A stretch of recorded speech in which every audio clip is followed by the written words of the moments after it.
干，1天放假。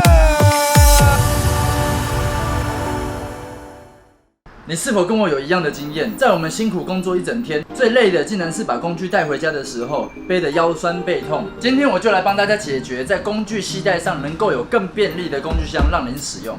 18寸 Kate 行李拉杆式的工具箱，在我们东西携带时能够带来更方便的使用。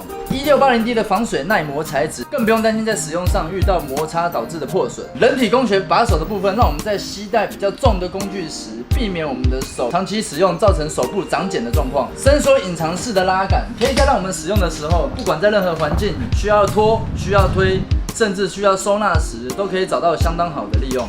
巨大的重型大拖轮，让我们在任何的环境，在行走、拖鞋，甚至在爬楼梯的时候，都可以轻松携带着我们的物品。底部硬壳设计，避免一些昂贵的重要设备在我们使用的过程当中遭到破坏。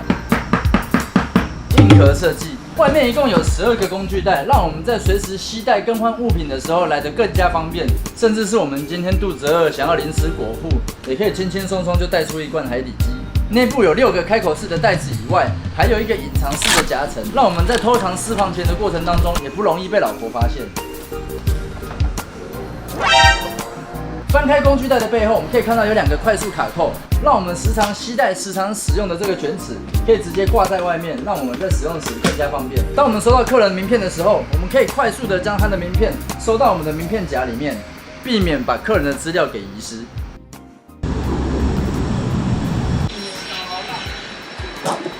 帅气与专业的最佳角度，坐着抽烟也有别于一般人的气质。让我们跟旧工具袋说拜拜。了解了那么多重点之后，我们知道工具袋不论是后背、斜背、手提、手推，经济实惠的最佳选择。Kate， 各位家里都有扫地机、吸尘器，甚至是电动工具。